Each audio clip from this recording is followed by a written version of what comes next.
और एक सबसे बड़ा रीजन पुण्यात्मा, बहुत गहरा टॉपिक है, हमने इस पे विचार करना पड़ेगा।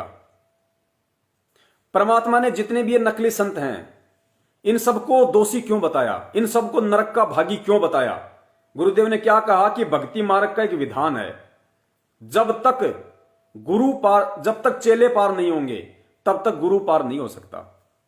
जब तक चेले पार नहीं हो जाएंगे, यानी जो भी गुरु है उसके जितने भी चेले हैं, जब तक वो सारे के सारे चेले मोक्ष को प्राप्त नहीं हो जाएंगे, जिस भी लोक तक की वो साधना करा रहा है, मान लीजिए कोई विष्णु लोक तक की साधना करा रहा है, कोई शिवलोक की, कोई ब्रह्मा जी के लोक की, कोई दुर्गा जी के लोक की, और जो गुरु उन लोकों की साधना करवा रहा है और मान लीजिए उनके लाखों शिष्य हैं, तो जब तक उसकी भक्ति से उसके शिष्य उन लोकों में नहीं पहुंच जाएंगे तब तक वो गुरु नरक में डाला जाएगा, वो गुरु पार नहीं हो सकता। जब तक शिष्य पार नहीं होंगे तब तक गुरु पार नहीं हो सकता। इसलिए परमात्मा उन संतों को कहते हैं कि तुम घोर नरक के भागी बन रहे हो, तुम परमात्मा के दोषी बन रहे हो, युगों युगों तक तुम घोर नरक में डाले जाओगे। और आज गुरुजी क्या कह रहे हैं? आज गुरुजी भी गुरु, और गुरुजी भी सतलोक की भक्ति करवा रहे, जिस प्रकार वो विष्णु लोक की भक्ति करवा रहे, वो भी गुरु रूप में जो विष्णु लोक की भक्ति करवा रहा है, और अपने गुरुजी भी गुरु रूप में वे भी सतलोक की भक्ति करवा रहे। और गुरुजी ने अपने मुख कमल से क्या कहा पुण्यात्माओं, कि पुण्यात्माओं ये बिचली पीढ़ी का समय है, इस समय अगर लाखों करोड़ों जीव पार होंगे तो लाखों करोड़ों जीव भक्ति से फिसलेंगे भी।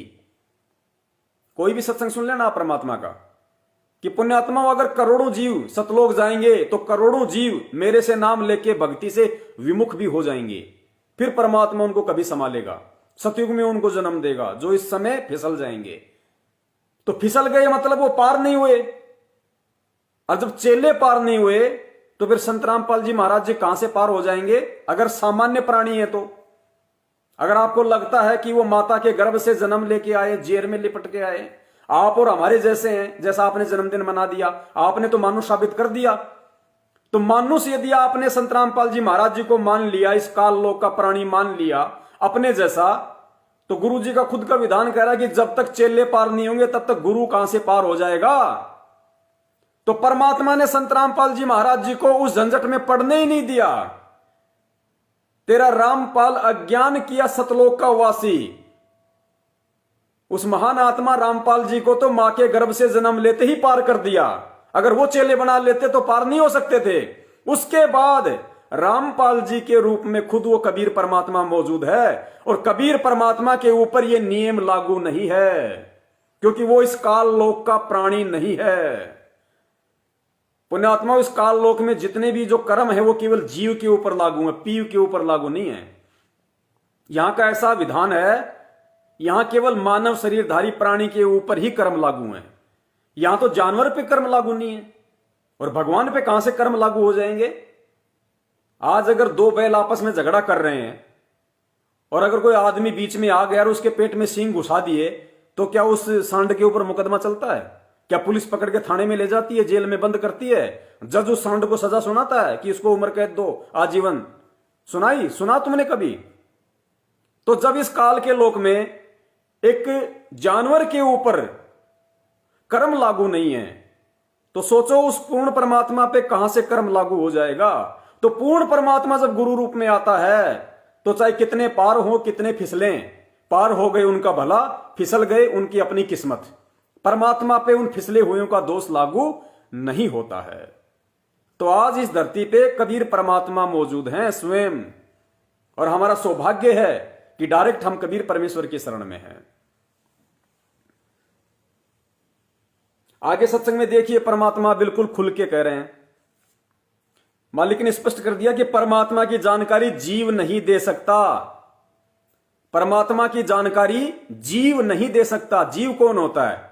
आप और हमारे जैसा इंसान, जो मां के गर्भ से जेर में लिपट के आया हो, जिसका जन्म योनि द्वार से हुआ हो, उसको कहते हैं जीव, जिसकी कोई औकात नहीं होती है। तो आज हमें परमात्मा की जानकारी कौन दे रहा है? सतगुरु रामपाल जी महाराज जी। अब यहां गुरु जी क्या कह रहे हैं खुद ही, कि परमात्मा की जानकारी जीव नहीं दे सकता। तो पुण्यात्मा विचार करना पड़ेगा, फिर गुरु जी जीव हैं या पीव हैं? हम किसको अपना इष्ट मान रहे हैं और किसको अपना गुरु मान के गलती कर रहे हैं। वो इष्ट स्वयं हमारे गुरु रूप में है। सुनिए कि परमात्मा की जानकारी जीव नहीं दे सकता। तो भाई हाथ जोड़ के विनती है, इस सतलोक आश्रम मैनेजमेंट हरियाणा और पीले पर्चों के चक्कर में जो गलती कर दी सो कर दी। आगे उस परमात्मा का जन्मदिन मना के जीव मानने की गलती मत करना। एक बार तो मालिक दयालु है, हो सकता है माफ कर दे, बार बार की गलती माफ नहीं करेगा, क्योंकि ये जानबूझ के फिर आपकी गलतियां होंगी। अब प्रसंग चल रहा है कि वो महात्मा तो बहुत मुश्किल से मिलेगा जो ये बताने वाला हो कि वासुदेव ही सब कुछ है। हमने गलती से अज्ञानी गुरुओं के कारण श्री कृष्ण जी को वासुदेव समझ लिया। वासुदेव का अर्थ होता है जिसका वास, जिसकी प्रभुता, जिसका कंट्रोल सबके ऊपर हो। तो ब्रह्मा जी, विष्णु जी, शिव जी ये केवल एक ब्रह्मांड में एक विभाग के साहब हैं, मालिक हैं। ये वासुदेव नहीं है, सबके ऊपर मालिक नहीं है। इसी प्रकार इनके पिता ब्रह्म ये 21 ब्रह्मांड के स्वामी हैं। ये वासुदेव नहीं है, सबके मालिक नहीं है। इससे अलग है एक अक्षर पुरुष जिसको पर ब्रह्म भी बोला है। वो 7 संग ब्रह्मांड का स्वामी है, वो कुल का मालिक नहीं है। इसके बाद गीता अध्याय नंबर 15 के श्लोक नंबर 16 और 17 में 3 पुरुष हैं, सरपुरुष, अक्षर पुरुष। इनकी तो स्थिति आपको बता दी। और 17वें श्लोक में कहा कि उत्तम पुरुष है तो अन्य। इन सरपुरुष और अक्षर पुरुष से जो श्रेष्ठ परमात्मा है, पुरुष माने प्रभु, स्वामी, वो तो इन दोनों से अन्य है। और वही तीनों लोकों में प्रवेश करके सबका धारण पोषण करता है। और वो वास्तव में अविनाशी परमात्मा है। तो वो तीसरे नंबर का जो है वो है वासुदेव। तो यहां गीता ज्ञानदाता 7वें अध्याय के 19वें श्लोक में कह रहा है कि उस परम अक्षर ब्रह्म यानी वासुदेव की महिमा बताने वाला और उसी को की भक्ति दृढ़ करवाने वाला, उस वासुदेव की महिमा बताने वाला, उसकी भक्ति दृढ़ करवाने वाला। आगे ध्यान से सुनना। की महिमा बताने वाला और उसी को की भक्ति दृढ़ करवाने वाला ऐसा संत, ऐसा साधु तो बड़ी मुश्किल से प्राप्त होगा अर्जुन। अब वो कौन होगा? तो पुण्यात्माओं, जैसा कि दास बार बार आपको सत्संगों में सुनाता है कि परमात्मा के विषय में जानकारी जीव नहीं बता सकता। जय हो बंदी छोड़ की। स्पष्ट कर दिया परमात्मा ने कि उस वासुदेव की जानकारी बताने वाला तो बड़ा दुर्लभ है। और फिर गुरु जी कह रहे हैं कि पुण्यात्माओं, जैसा कि दास आपको बार बार बताता है कि परमात्मा की जानकारी जीव नहीं दे सकता, तो गुरु जी फिर कौन है? आज परमात्मा की जानकारी हमें कौन दे रहा है? संत रामपाल जी महाराज जी दे रहे हैं। और परमात्मा की जानकारी देने वाला यदि जीव नहीं हो सकता तो संत रामपाल जी महाराज जी कौन है, ये अंडरस्टूड है। और अगर जीव नहीं है तो फिर 70% संगत ने जन्मदिन मना के महाभूल किसकी की? ये पाप आप लोगों ने क्यों अपने सर पे रखा? क्योंकि जन्मदिन जीव का मनाया जाता है, पीव का नहीं। एक बार फिर से सुन लो। दृढ़ करवाने वाला ऐसा संत, ऐसा साधु तो बड़ी मुश्किल से प्राप्त होगा अर्जुन। अब सुनना। तो पुण्यात्माओं, जैसा कि दास बार बार आपको सत्संगों में सुनाता है कि परमात्मा के विषय में जानकारी जीव नहीं बता सकता। परमात्मा की जानकारी परमात्मा ही बता सकता। अब बताओ पुण्यात्माओं, कमी कहां पे रह गई? अब हमारी बुद्धि पे अगर पत्थर पड़े हैं जब तो बात अलग है, नहीं तो गुरुजी ने खुद स्पष्ट कर दिया। क्योंकि आज इस पूरे विश्व को अगर परमात्मा की कोई जानकारी दे रहा है तो संत रामपाल जी महाराज जी हैं। फिर परमात्मा कह रहे हैं कि जैसे दास बार बार आपको सत्संगों में बताता है कि परमात्मा की जानकारी जीव नहीं दे सकता, परमात्मा की जानकारी स्वयं परमात्मा ही देता है। तो भाई फिर गुरुजी कौन है? अब इष्ट और परमात्मा के अलग अलग हैं। जब तक हम पतिव्रता धर्म पे नहीं आएंगे पुण्यात्माओं, बात नहीं बनेगी। सुन लो परमेश्वर कितना स्पष्ट कह रहे हैं दोबारा। अर्जुन, तो पुण्यात्माओं, जैसा कि दास बार बार आपको सत्संगों में सुनाता है कि परमात्मा के विषय में जानकारी जीव नहीं बता सकता, परमात्मा की जानकारी परमात्मा ही बता सकता। तो उसकी अपनी जानकारी देने के लिए आपको आपके पिता को स्वयं आना पड़ता है। उसकी जानकारी देने के लिए आपके पिता को स्वयं आना पड़ता है। तो भाई हमारा पिता स्वयं आज धरती पे प्रकट है। हम यही तो कह रहे हैं सत्सेवक कि 8 सितंबर 1951 के दिन वो हमारा परम पिता परमेश्वर, इस आत्मा का असली पति कबीर परमात्मा सतगुरु रामपाल जी महाराज जी के रूप में आ चुका है। आज वो सत्य ज्ञान हमें दे रहा है। एक बार फिर से सुन लो, आत्मा में दृढ़ता आएगी।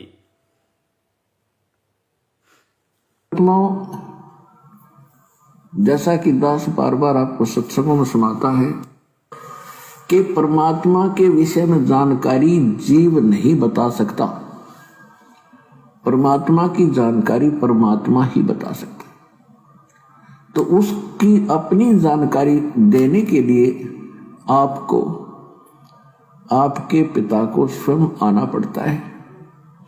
वो आपका पिता है, हम सबका मालिक है। और देखो फिर गुरुजी बात घुमा गए कि वो आपका पिता है, हम सबका मालिक है, फिर अपने ऊपर घुमा गए।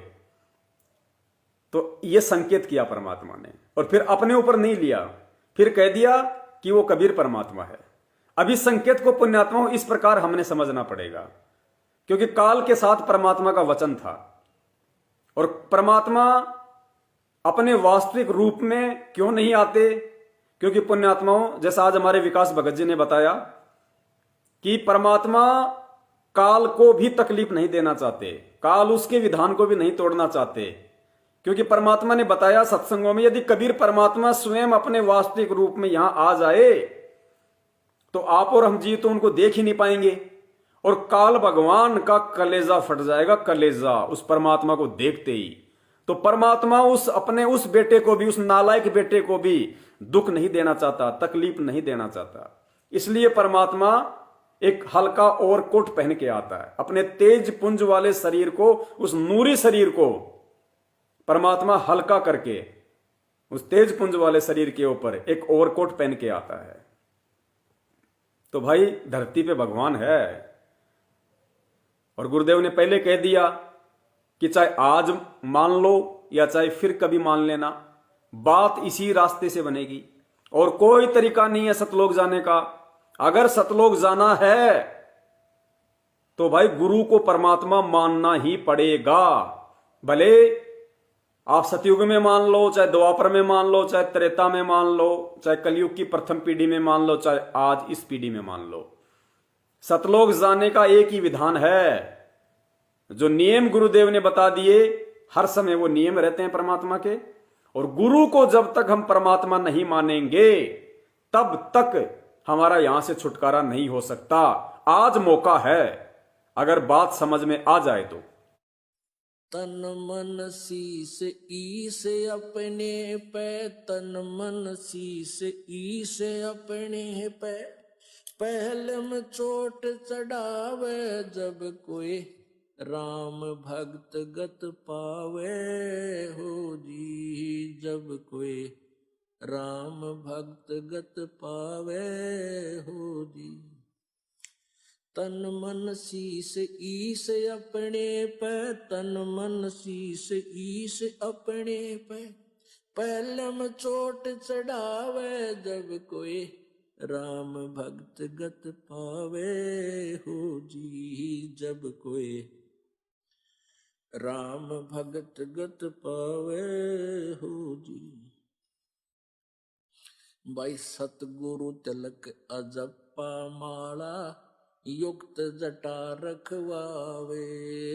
सतगुरु तिलक अजप्पा माला, युक्त जटा रखवावे। जत को पीन सत का चोला भीतर बेख बनावे। जब कोई राम भगत गत पावे हो जी। जब कोई राम भगत गत पावे हो जी। भाई लोक लाज मर्याद जगत की तरण जो तोड़े बगावे। लोक लाज मर्यादा